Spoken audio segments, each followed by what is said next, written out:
Damn it, Sarah Paulson. You could have just asked for my wig. I would have gave it to you. We get it. You're the fucking supreme.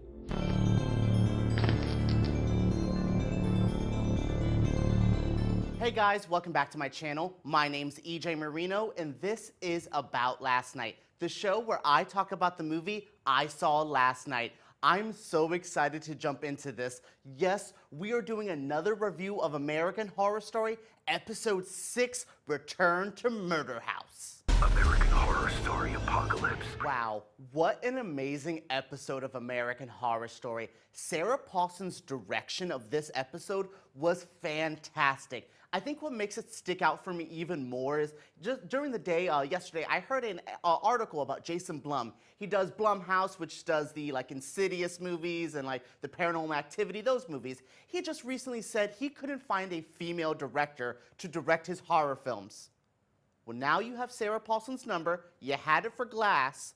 Call her, because Sarah Paulson directed one of the best episodes of American Horror Story. Hell, one of the best episodes of horror television I have ever seen. From start to finish, this episode was so beautiful, so just kind of twisted, so dark, but so fun, so campy still. Sarah Paulson, to me, is probably going to be one of the best directors out of this whole franchise. I love Brian Murphy. I think Jennifer Lynch is doing some of the other episodes. David Lynch's daughter. I love the direction, but this episode just felt so perfect. It was just like, thank you so much. It was so good. What I loved about this episode was it seems that everybody in Murder House got their own happy ending, except for Ben, because he's been giving himself happy endings for quite some time now. But no, I actually thought it was so interesting that Sarah Paulson went back and was like, God, everyone had such depressing endings on Murder House.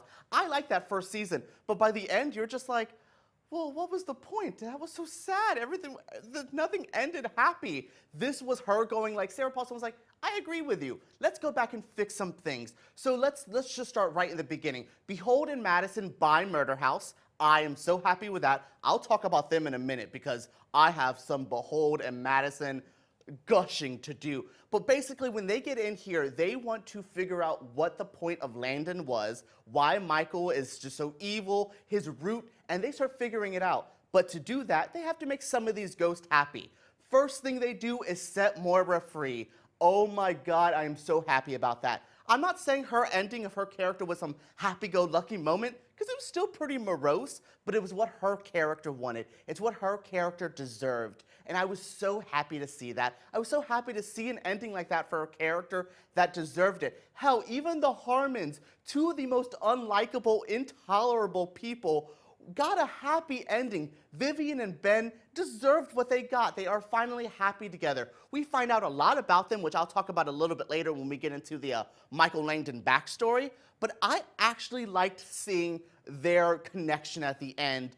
And the biggest connection at the end of this episode, I know you guys are also happy, these Tate and Violet fans, but oh my God, they even got a cute happy ending. For someone who doesn't really ship them or really think they were a good couple, I like this episode, and I think it's interesting that Madison is one of these Tate and Violet shippers. I thought that was so cute that she was just like, but look at this sad Romeo and Juliet story, and I'm like, but look at the sad Romeo and Juliet story. Oh, okay. But then by the end, in that moment where they were just in the window together at the end, I thought that was so beautiful, so powerful. I really enjoyed what they did here. I just think it's so interesting to wrap everything up in Murder House in a happy bow. Give us an ending. Give us a little bit of Constance. Show us the kids. The only thing I don't think they showed Lily Rape's character or her doctor husband. Those are the only ones from Murder House that we know and love. Oh, and Infantata downstairs. Glad we didn't go down there. But I just thought it was cool that mostly everyone got this happy ending, this moment that their character deserved. Because not often does Ryan Murphy and or American Horror Story give us this kind of happy endings. Other than a happy ending, this episode also had a happy beginning, because this started with Madison and Behold. Don't even get me started on these two. Oh my God, Emma Roberts and Billy Porter need to have a spin-off. I need a Behold and Madison spin-off where these two witches and this warlock, this witch-warlock combo just kind of go and figure out all these like weird murder mysteries, like an investigative team. Hell, we can even do it in the American Horror Story universe. Have them go to the freak show. Time travel, we could do it. Have them go back to Asylum. Have them go to the Hotel Cortez. Have them go to Roanoke and figure out all these cases and let these people free. I think that would be so awesome because what a pairing they were. From the sass, from the fake married couple angle, from how they agreed with each other and how they felt inside this house. I loved their connection. I love what they did for the people in this house. And I love that this started a Madison Montgomery character arc, or at least finished her character arc, because she seemed like a good person here. I was so scared that like she was doing so good, having all these great moments, that they were just gonna kill her off or something. Because I'm like, oh, she's doing great. Oh no, this is what Horror Story has trained me. Every time something good happens, I expect something bad. But we got a good Madison Montgomery moments. We're starting to see all those peel back, all those layers, and yeah, she's a stone cold bitch, but also she is a real person with real feelings, and we saw that here. I loved seeing that. Hell, I loved her even saying she's not fit to be a mother. She knows if her baby is not cute or popular, she's not gonna love it. That is such a real moment that I think some women feel that way. Some women aren't meant to be mothers. So to see Madison just be kind of like, yeah, I've accepted it. I enjoyed that. I enjoyed everything about this episode, but specifically the Behold and the Madison stuff was so perfect. Again, I'm going to do that a lot. I feel like an Italian chef. Everything is just so tasty and so good. Damn you, Sarah Paulson. So good. Even though Sarah Paulson directed this episode, even though we got our third Sarah Paulson character of the season with Billie Dean Howard coming back, the psychic medium, I liked seeing her. That was cool. But to me, the real shining star of this episode, and we all know what this is going to be about, it's Jessica Lange as Constance Langdon. Oh my Satan. This was everything. The moment Jessica Lange steps on set and you see Constance smoking that cigarette, I'm just like, yes. I felt I was at home again. I liked seeing Murder House and all these like cute ghosts at first, but once I saw her, I felt at home. I felt like everything was right again in the world, even though in American Horror Story the apocalypse is happening, and even though in real life the apocalypse is happening, I just liked seeing Jessica Lange. I liked seeing Constance's character. As much as I want Fiona to return, I was happy to see Constance. I was happy to see her act. Jessica Lange gave everything. She said, I'll be in one episode. I won't do much. I don't really want to work with y'all. I want to work with Sarah Paulson. I want to work with this crew, but I want to act. In 1 hour, hell, in 30 minutes of her on screen time, I got every emotion. I got so much great delivery, so many quotable lines like, I'm Constance Langdon and this is my house. Like, oh my God, I loved everything about her. But what was really great was she was the one to deliver all of this Michael Langdon backstory, and that was so needed. There was so much to dive into with his backstory. A lot that we could assume, the Satan stuff, the average Tuesday where like a flock of crows or a murder of crows, and then we have like, oh, is this a flaming body on fire? And oh, the Satanist shop, that's just Tuesday at my house. So it was just kind of interesting to see that. I was like, wow, we got a good backstory. We got Jessica Lange delivering the backstory. We got some amazing moments. I love seeing her drunk or overdosing, her acting there.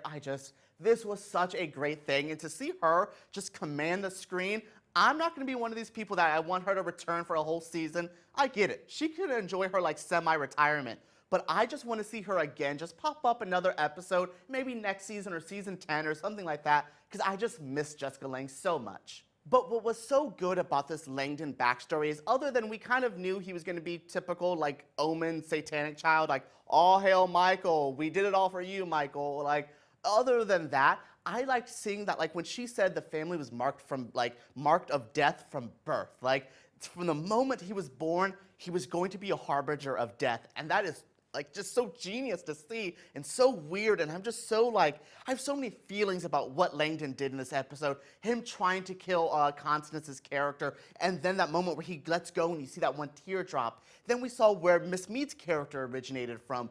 We saw him have to do those therapy sessions with Ben, and I was just like, okay. The therapy with Ben, I was just like, Once again, I'm not here for Dermot McDermott, Dylan McDermott, Dermot McMaroney, whatever. I'm not here for his character. Go cry, masturbate more. I'm good with that. But I was like, oh, showing that he had a father-like figure.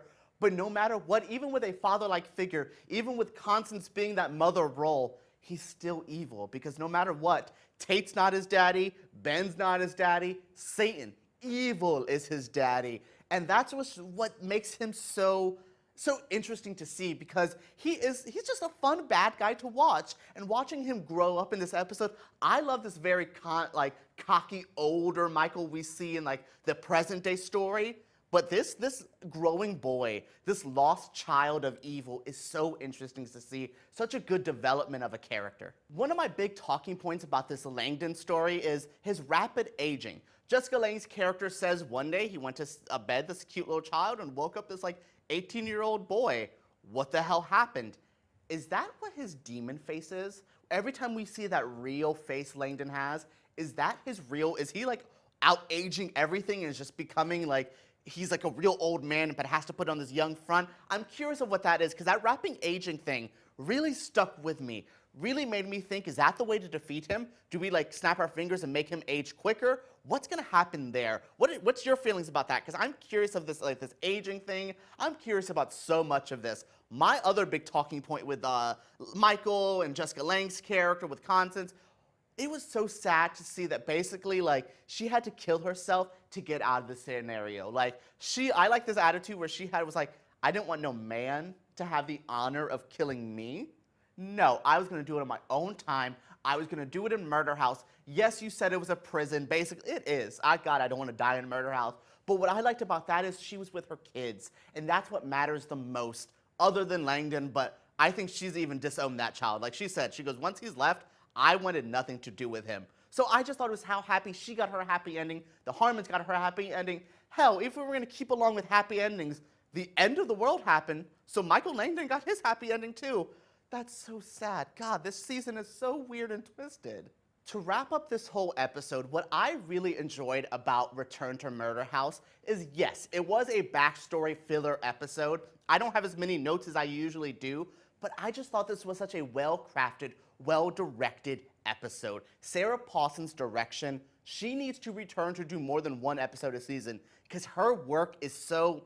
There's just something top-notch about it. The way certain characters work, the way certain lines work, where like Ben was basically like, yeah, I'm just gonna go cry in front of a lamp and masturbate because that's what I do all day. Like, it was self-aware. There was just jokes that needed to be there. There was horrific moments. I mean, Langdon just brutally murdered these people and then lit their ghost on fire and like eviscerated their existence. Like, there is some insanity that happened in this episode that I don't think anyone else would have just...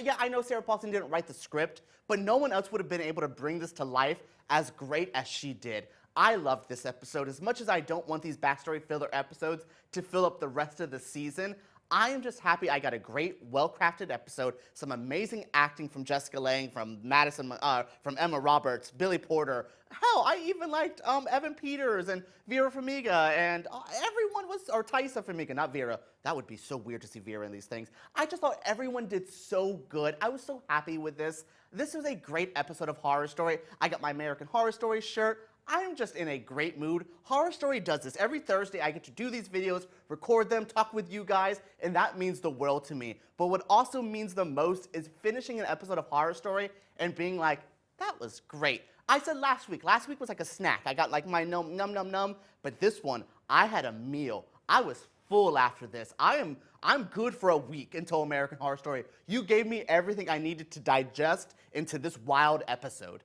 Thank you guys again for tuning in. It means the world, all of the world, even the world after it ends, Michael Langdon style. It means the world that you guys are here checking out my videos. So please comment down below. What did you think of this episode? What did you think of my review? Let me know. I love talking with you guys. If you notice, I will sit there, unless you are trying to troll me, I will sit and talk with you guys about every comment for hours and hours. It's so fun. So also, make sure you give me a thumbs up. Please subscribe to my channels. I make videos like this every single week. And once Apocalypse is done, I'm going back to Murder House myself. I'm going to rewatch the first season of Murder House with you guys. I'm so excited for that. I cannot wait. So please subscribe to my channel, thumbs up, comment. Thank you again for tuning in to About Last Night.